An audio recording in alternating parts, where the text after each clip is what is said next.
जी सलाम अलैकुम दोस्तों, मैं आप लोगों को एक चीज़ बताने में भूल गया था पिछला वीडियो पे, तो अभी याद आ गया, थोड़ा बताता हूँ। ये मुल्क में इतनी महंगी महंगी गाड़ी हैं, इतनी महंगी महंगी गाड़ी है लोगों के पास। मैं कहता हूँ अगर ये सारी गाड़ियों को इकट्ठा कर देना, एक साथ बेच दो तो हमारे मुल्कों का जो है ना पूरा कीमत निकल जाएगा। यानी इतना महंगा महंगा गाड़ी, एक एक आदमी के पास Rolls Royce, Bentley, Land Cruiser, Lexus, BMW, फोर्स और भी न जाने और भी बहुत महंगे महंगे गाड़ी, फरारी। तो एक एक गाड़ी का कीमत यूँ समझो कि यहाँ पर अगर 8-9 लाख रुपए रियाल है तो हमारे मुल्कों में कितने का होगा फिर। वहाँ तो करोड़ों का हिसाब से है, यहाँ पर मिलियन का भी हिसाब में गाड़ी मिलती हैं। 1 मिलियन 2 मिलियन रियाल कतरी, डॉलरों का हिसाब से भी मतलब बड़े बड़े पैसे से गाड़ी मिलती है।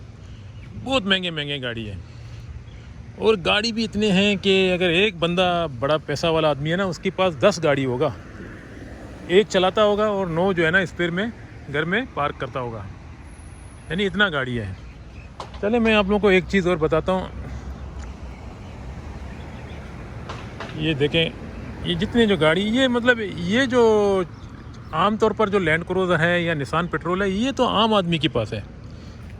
एक मामूली जो है ना आदमी होता है ना, उसके पास भी अगर मामूली भी यहाँ पर लोकल जो आदमी है ना, यहाँ का जो नेशनलिटी है, ये निसान पेट्रोल, ये लैंड क्रूज़र, ये तो समझो इसके पास कोई बात ही नहीं है, कोई मामूली आदमी के लिए भी।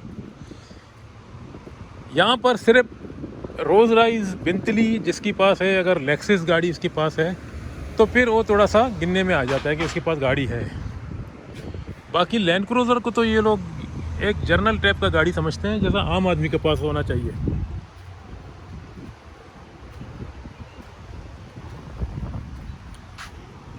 तो दोस्तों, अभी आप लोग खुद ही सोचो कि एक मामूली आदमी के पास भी यहाँ पर लैंड क्रूज़र है। अगर कोई फॉरेनर भी है ना, उसने अगर कोई अच्छी जॉब में मतलब 10,000 सैलरी हो, तो वो भी एक लैंड क्रूज़र जो है ना किस्त पे निकाल के फिर धीरे धीरे उसका किस्त ख़त्म करके खुद मालिक बन जाएगा। यानी एक आम आदमी।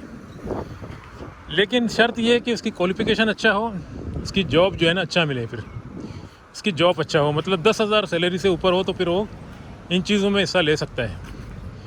अगर 5,000 है तो उसकी अगर फैमिली साथ में रह रहा है तो फिर वो नहीं ले सकता, क्योंकि उसकी कॉस्ट इतना होता है, उसकी खर्चा इतना होता है कि वो इन चीज़ों में हिस्सा नहीं ले सकता है। एक आम छोटा गाड़ी ले सकता है, जो थर्ड क्लास की गाड़ी होते हैं, जो सेकेंड हैंड भी होते हैं शायद, तो इस तरह गुजारा करता है।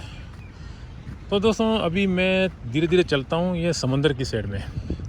यहाँ से थोड़ा सा ये स्टॉप कर देंगे, फिर यहीं से फिर ये वीडियो का जो है ना बाकी हिस्सा वही समंदर वाली साइड में थोड़ा सा देखेंगे।